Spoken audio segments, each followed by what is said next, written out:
भारत और थाई देश के मैत्रीपूर्ण संबंध को 150 साल पूरे होने की खुशी पर थाईलैंड के सभी वरिष्ठ भिक्षुओं ने एक भिक्षुनी प्रशिक्षण शिविर का आयोजन किया है। दो देश है, थाईलैंड है और इंडिया है। ये दोनों देश मिलके धर्म को एक नए ऊंचाई पे हम पहुंचाना चाहते हैं, धर्म को एक नई दिशा और देना चाहते हैं। तो ये 1 महीने में हम जितना ज़्यादा से ज़्यादा बुद्ध की शिक्षा लोगों तक पहुंचाने का प्रयास करेंगे उतना वो कारीगर होगा। कि हम कह रहे हैं कि अगर सिस्टम भारत का हमें पहुंचाना है या इफ एक्सचेंज ऑफ कल्चर करना है दो कंट्रीज के बीच में, तो they should accept some samaneris and we'll accept some मिचेस फॉर सम पीरियड। हमारी जो महिलाएं हैं उस महिलाओं को जो अधिकार दिया है, तथागत ने सर्वप्रथम अधिकार दिया है समानते का, वो समानता मिलनी चाहिए। सच में बेटी पढ़नी चाहिए और आगे बढ़नी चाहिए और देश का शिखर गांठना चाहिए। यही अपने महिला का हक और अधिकार है।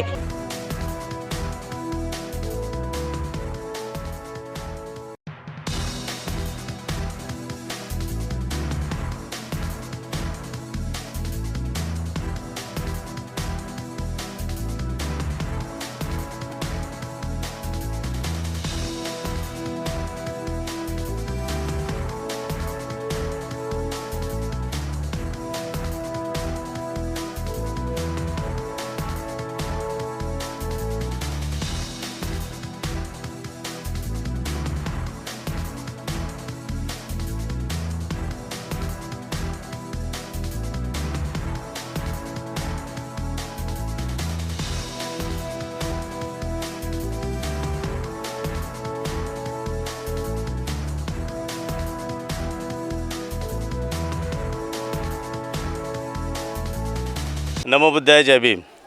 इंडो एशियन मेत्ता फाउंडेशन की ओर से एक थाईलैंड में 1 अप्रैल से 30 जून तक धम्मा यात्रा का आयोजन किया गया है। इस धम्मा यात्रा में टोटल 52 भिक्षु वहाँ पर शामिल होंगे। साथ ही इस पूरे धम्मा यात्रा में 221 लोगों ने सहभाग लिया हुआ है। सारे भारत देश के कोने कोने से, सभी राज्यों से सारे प्रतिनिधि यहाँ पर आए हैं। ये सारे प्रतिनिधि थाईलैंड जाएंगे और थाईलैंड में अलग अलग जगहों पर ये प्रोग्राम का आयोजन होगा। और ये प्रोग्राम का मुख्य उद्देश्य ये है कि थाईलैंड देश के जो राजा है किंग रामा 9, इनका 72वां जन्मदिवस है। साथ ही भारत और थाई देश के मैत्रीपूर्ण संबंध को 150 साल पूरे होने की खुशी पर थाईलैंड के सभी वरिष्ठ भिक्षुओं ने एक भिक्षुनी प्रशिक्षण शिविर का आयोजन किया है। इस शिविर में लगभग 221 लोग सहभागी होंगे और सभी लोगों की भोजन की व्यवस्था, रहने की व्यवस्था तथा उनको प्रशिक्षण में लगने वाली सारी सामग्री उनकी तरफ से उपलब्ध कराई जाएगी। और आपके टीवी चैनल के माध्यम से आप सभी लोगों को, सभी जो सहभाग होने वाले हैं भिक्षुनी प्रशिक्षण शिविर में, उन सभी लोगों को मैं हार्दिक शुभकामनाएं देता हूं। और मैं आशा करता हूं कि आने वाले बौद्ध धम्म के प्रचार और प्रसार के लिए वो पूरा जीवन समर्पित करेंगे, ये आशा करता हूं। धन्यवाद। इस उपक्रम के पीछे का उद्देश्य है कि हम जो दो देश है, थाईलैंड है और इंडिया है, ये दोनों देश मिलके धर्म को एक नए ऊंचाई पे हम पहुंचाना चाहते हैं, धर्म को एक नई दिशा और देना चाहते हैं। तो हम सभी का बहुत ही जनसमूह, हमारा भिक्षु संघ भी साथ में है कि हम लोग वहाँ पे जाए, कुछ पढ़े लिखे, वहाँ की जो धम्म शिक्षा है वो भी हम लोग ग्रहण करें और वहाँ के जितना जो माहौल है हम लोग वो माहौल में डम जाए और अपने देश में वो जो माहौल है, वहाँ का धार्मिक माहौल है, वो क्रिएट करने का हम लोग प्रयास करेंगे। तो इससे क्या होगा कि हमारे बौद्ध धम्म को और ज़्यादा गति मिलेगी, धम्म को आगे बढ़ाने के लिए भी ज़्यादा गति मिलेगी। तो ये जो उपक्रम हो रहा है, तो ये धम्म को बढ़ाने के लिए, धम्म को सही दिशा देने के लिए, सही शिक्षा मिलने के लिए ये जो उपक्रम चलाया जा रहा है यहाँ पे। और हम सभी भिक्षु लोग, अभी उन्होंने कहा है कि 51 भिक्षु लोग यहाँ पे हम लोग सम्मिलित हुए हैं, वो इसी के लिए चाह रहे हैं कि हम लोग ये धम्म को और से और ज़्यादा गति मिले और से और हम लोग ज़्यादा शिक्षित और प्रशिक्षित हो जाए और किसी देश के जो भिक्षु लोग हैं, जो वहाँ की परंपरा है, वहाँ की हम लोग सीखे। तो ये धम्म अभ्यास है, तो हम लोग उसलिए स्टडी करने के लिए हम लोग जा रहे हैं। इंडो एशिया मेत्ता फाउंडेशन के तरफ से हम सब थाईलैंड जा रहे हैं, लेकिन उसकी भी एक वजह है। उसकी वजह यह है, बुद्ध का वचन यहाँ कहना बहुत ज़रूरी है। हेतु बच्ची है, आरंभन बच्ची है। विपाक पक्षी है। ये क्यों मैंने कहा, इसलिए कहा हम जो इतने सब जो जा रहे हैं ना, सबको कह रहे लगे हम जा रहे हैं, लेकिन नहीं है। बीज फल जो तथागत का जो कम्म सिद्धांत है उसका बीज पहले पड़ा था। तो इसीलिए तो थाई राजा ने हमें आमंत्रित किया है, क्योंकि भारत का उनका जो बर्थडे मनाने जा रही है, जो 10वां रामा राजा है उसका जो बर्थडे हो रहा है, उसके लिए हमें आमंत्रित किया है, क्योंकि उसका बीज वहाँ पहले पड़ा था। उस बीज का फल बीज फल इसके वजह से हम वहाँ जा रहे हैं। और सबसे पहले बड़ी बात यह है, क्योंकि ये लोग जो ना अनेक जन्मों से विपश्य है। ये अभी जितने भी लोग यहाँ से जा रहे हैं थाईलैंड, ये एक साधारण आदमी नहीं जा रही है, अनेक जन्मों से विपश्यना करे, विपश्यना करते पकते इनका जो फल है पक गया।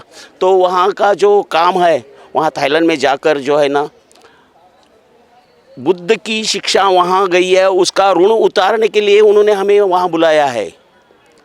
वहाँ के जो हमारे भारत देश है, वो जो बुद्ध की शिक्षा वहाँ गई है, वहाँ की शिक्षा फिर वापस वहाँ भारत में लौटने के लिए, वहाँ का ऋण उतारने के लिए हम वहाँ जा रही है।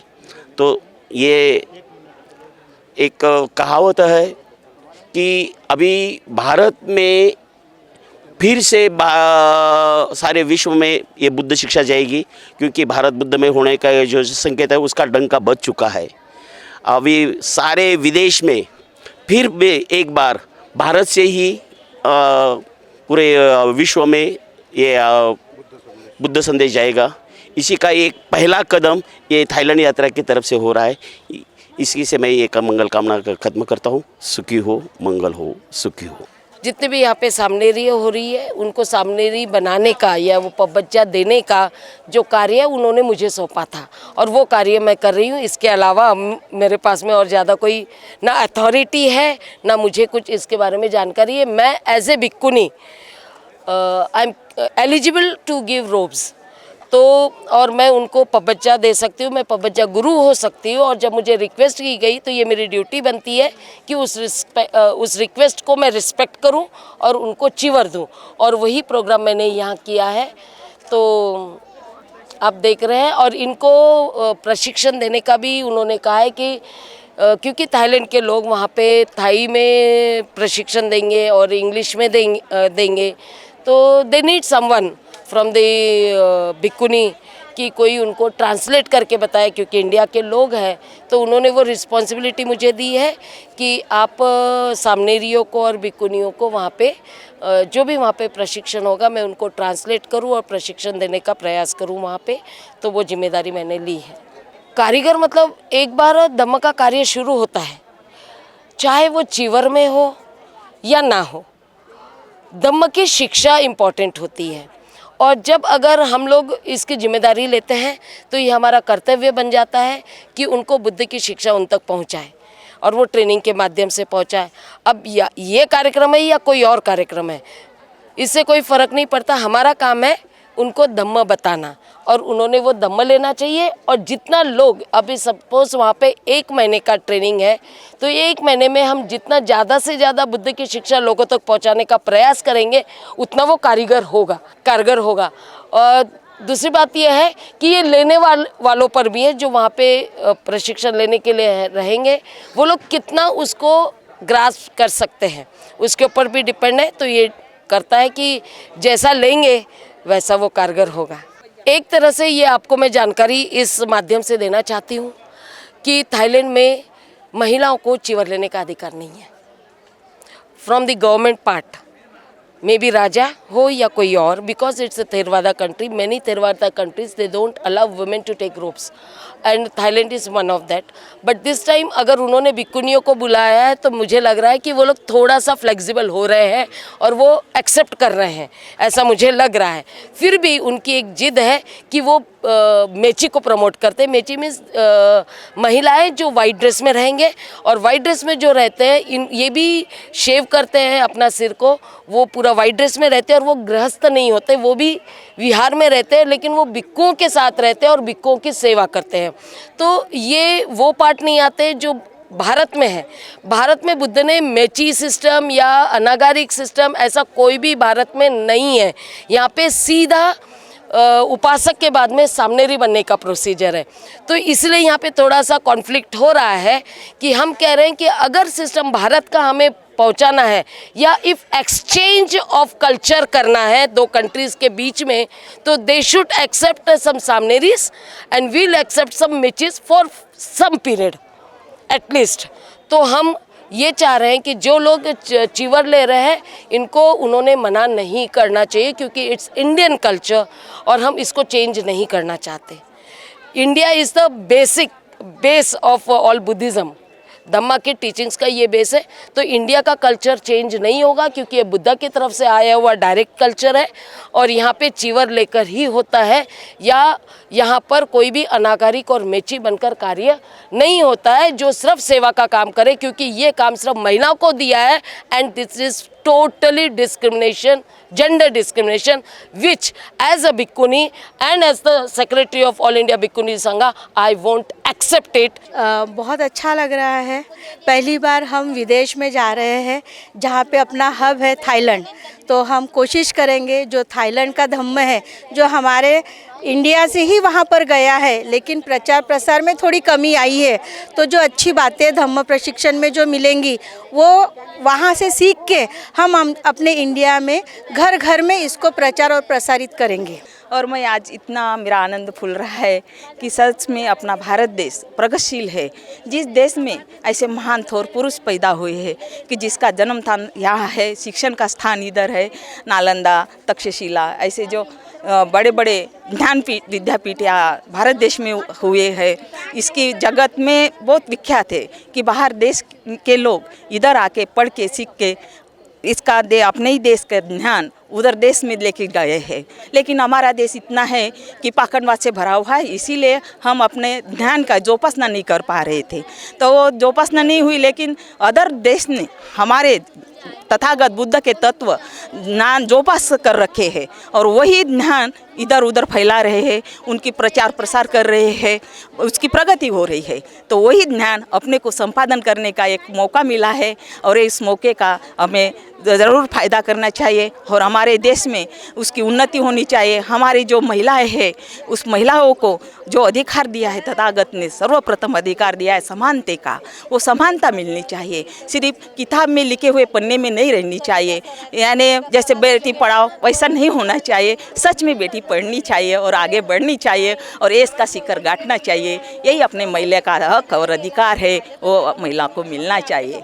सही बात में मानो तो ये सब अपने थोर पुरुष का, रमा माता है, जिजा माता है, सावित्री माता है, इनके ऋण नमन इतने हैं कि अपन आज जन्म जन्म फेर नहीं सकते। तो इसीलिए उनका आदर सम्मान और उधर उसका आदर्श उसके अपने आचरण में लाना चाहिए। अगर अपन आचरण में लाएंगे तो कम से कम फूल नहीं फूल की पाकड़ी तो अपन कुछ तो भी प्रगति कर पाएंगे, ध्यान बांट पाएंगे। एक अगर इस महिला में से जब इस 100 महिलाएं होंगी तभी एक महिला अगर ज्ञानी हुई है या और एक महिला ने अगर ज्ञान उसका प्राप्त किया हो तो अपन लाख मोल के काम किया ऐसा हमें लगेगा। और मैं जा रही है प्रशिक्षण शिक्षण लेने के लिए। भगवान का आशीर्वाद हो, आपका सभी का ये हो, सहयोग हो और मैं कुछ पढ़ सीख के आऊँ, यही मेरी तमन्ना है। और मैं ज्ञान का प्रचार प्रसार करूँ और धम्म का काम आगे बढ़ाऊँ, यही मेरी तमन्ना है। जय भीम, जय संविधान। जय भीम। मैं बचपन से ही यानी बुद्ध के शरण में हूँ।